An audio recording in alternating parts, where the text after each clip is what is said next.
Alors bonjour tout le monde, bienvenue sur IH+0. Aujourd'hui je vais vous montrer comment diagnostiquer et réparer une télévision qui lorsqu'on l'allume, le voyant s'allume bien, on a bien la séquence de démarrage, on a le rétroéclairage qui va s'allumer et on n'aura pas d'affichage. Donc je vais l'allumer tout de suite pour vous montrer le symptôme exact que ça fait. Donc je clique et passe au vert. Le rétroéclairage s'allume. On a bien entendu les relais collés derrière. Et voilà, donc elle reste plantée comme ça. On a beau cliquer sur les boutons, faire les procédures de reset, etc. On n'a pas d'affichage. Donc même en switchant sur les sorties, hein, évidemment, il n'y a rien du tout à l'écran. Alors si vous avez une panne similaire ou je vous invite à regarder cette vidéo. Donc on va démonter la façade arrière de l'écran. Moi j'ai déjà profité pour faire ça aussi pour nettoyer les cartes et pour nettoyer un peu l'intérieur de l'écran.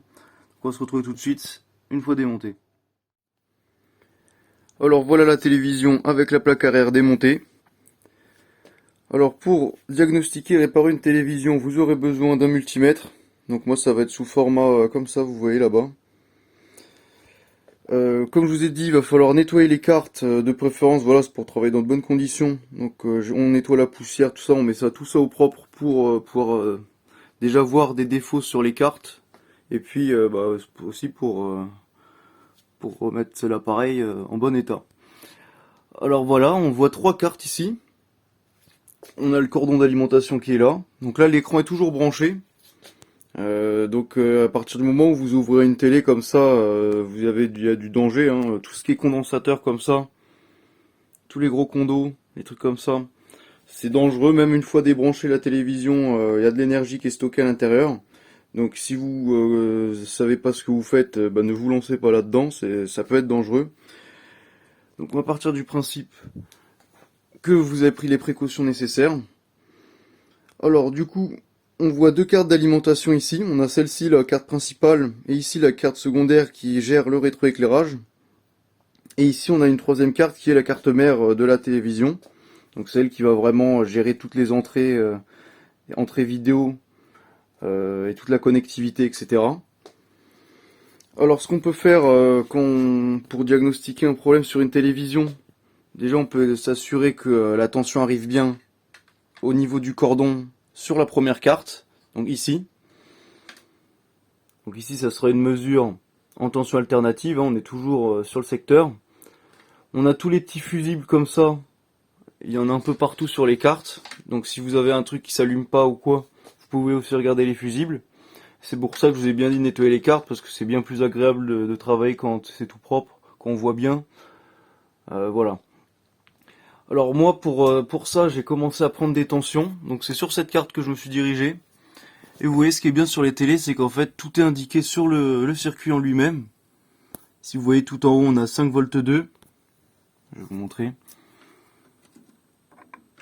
Ici 5V2, 5V2 on a du ground, du 3V3, du ground. Donc en fait on a différentes tensions, hein. Ça dépend, ça peut varier en fonction des téléviseurs. Donc nous ce qu'on va faire c'est qu'on va tester les différents rails de tension. Ici vous voyez on a aussi un 32V. Donc pour faire ça c'est très simple, vous allez allumer votre téléviseur. Donc comme je vous ai dit, hein, là en plus ça va être sous tension, donc faites deux fois plus attention. Mettez des gants isolants électriques et utilisez du matériel bien isolé électriquement.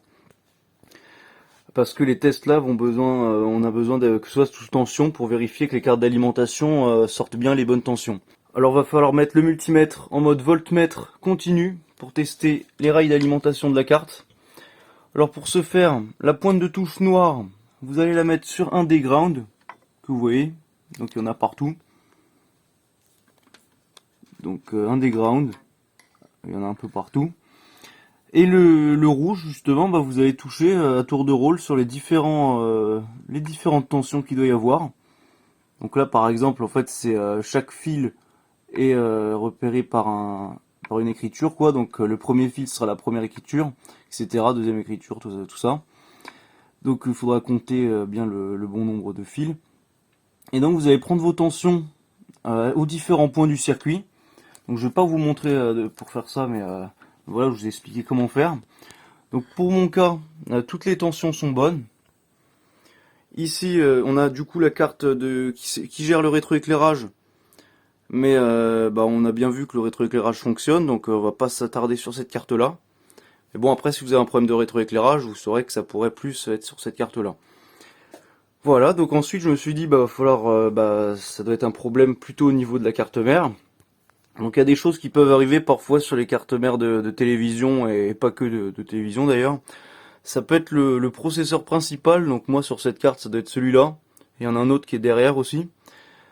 Qui se dessoude en fait du circuit, ou avec des fois les variations de température, l'humidité dans l'air, etc. Ça peut, et les variations de température, la carte elle peut se courber, etc.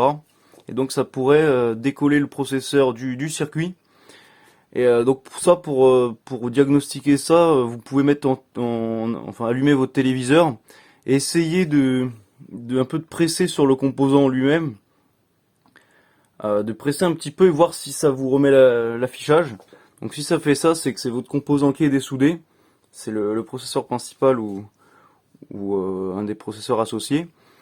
Et donc là, il faudra procéder à un reflow. Donc il faudra refaire fondre les billes d'étain qui sont en dessous. Mais bon, ça, on va pas s'attarder à ça sur cette vidéo.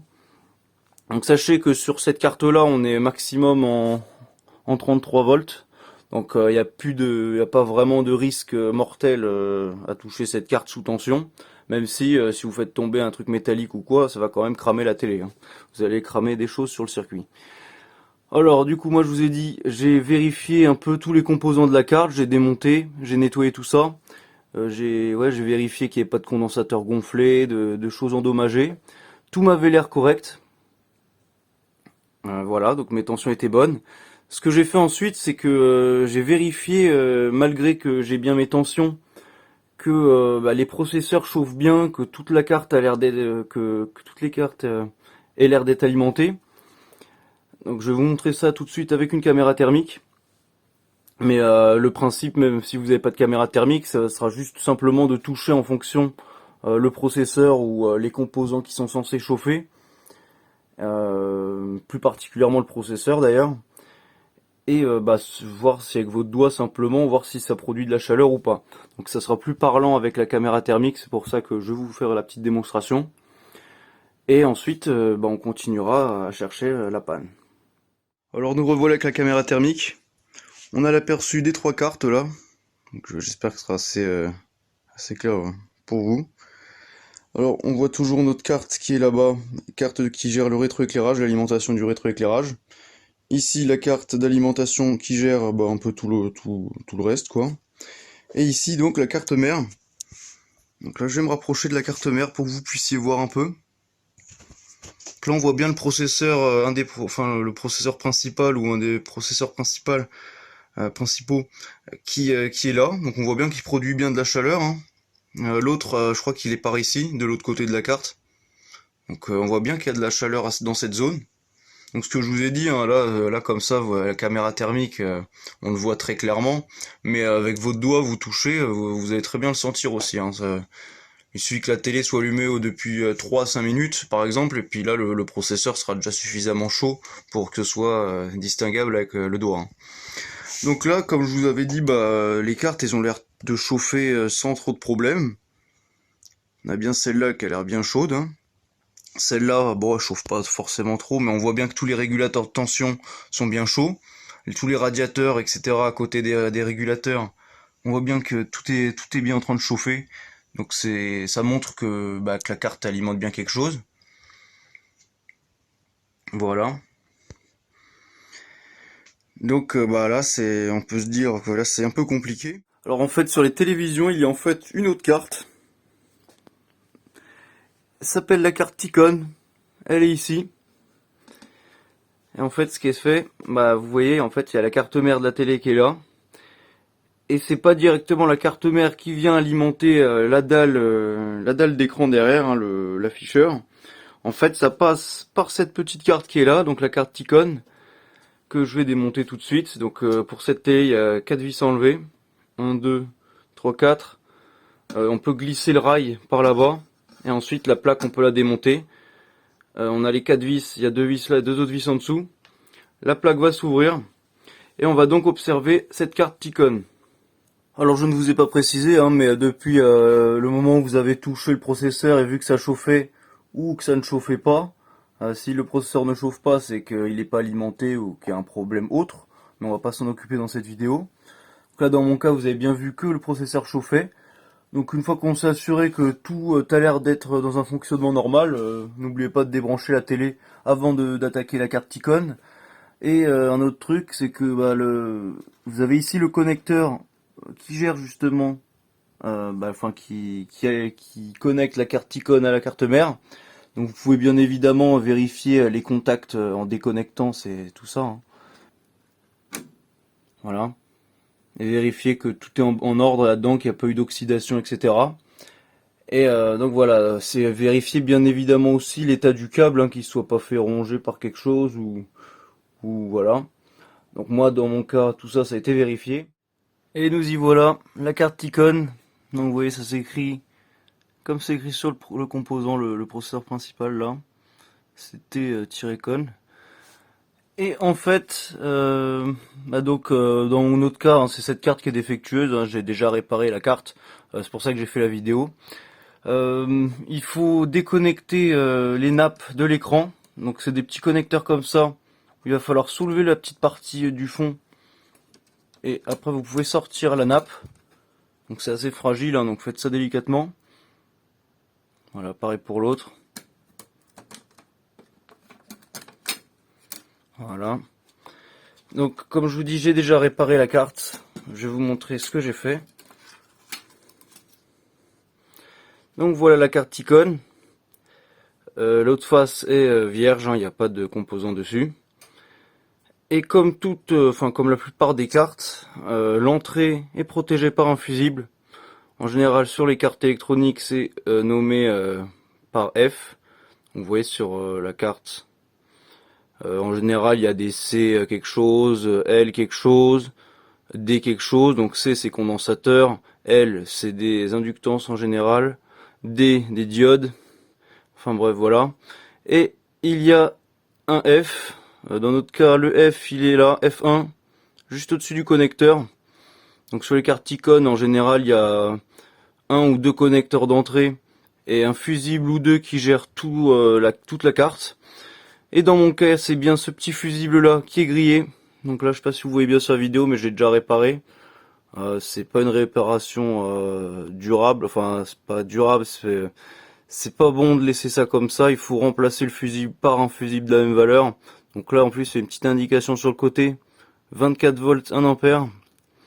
Donc moi j'ai soudé aux bornes du fusible, l'ancien fusible, euh, un brin de cuivre, enfin un tout petit peu de cuivre extrait d'un fil électrique.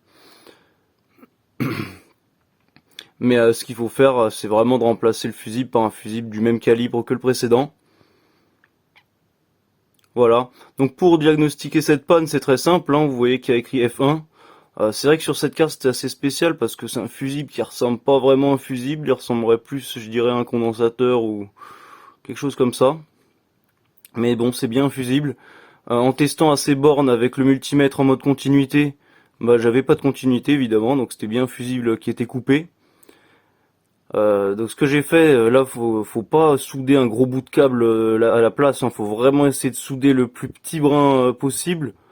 Dans le pire des cas, si vous mettez un brin vraiment trop fin, il va brûler dès la première utilisation, mais ça va rien endommager, hein. Vaut mieux qu'il soit trop fin, j'ai envie de vous dire, que trop épais, le câble trop solide. Vous risquez des risques d'incendie ou de cramer les cartes. C'est pour ça qu'il faut bien remettre un fusible du même calibre que le précédent. Donc voilà, moi j'ai mis un bout de cuivre comme ça en attendant. J'essaie de trouver un fusible équivalent alors pour le ressouder sur la carte. Je vais quand même remonter tout ça pour pour vous montrer que ça fonctionne. Et puis j'espère que cette vidéo vous aura plu. Hey yo, et nous revoilà avec l'écran remonté. Donc je vais l'allumer tout de suite. J'ai déjà un signal qui arrive sur l'écran.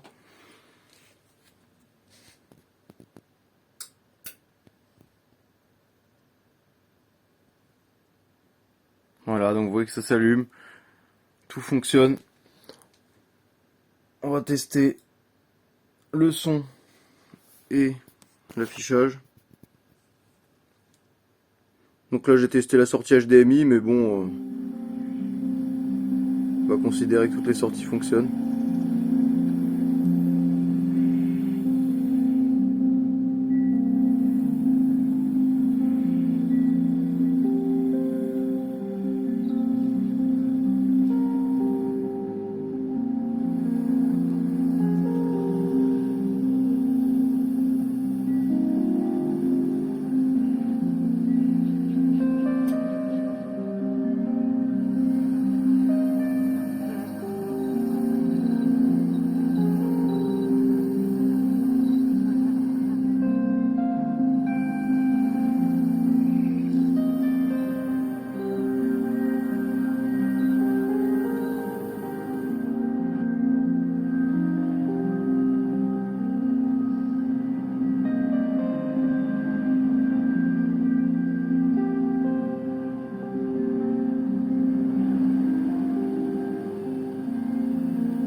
Donc voilà, bon je vais pas laisser le bench tourner pendant 5 heures, mais bon vous avez compris, hein, la télé refonctionne parfaitement, le son est parfait aussi.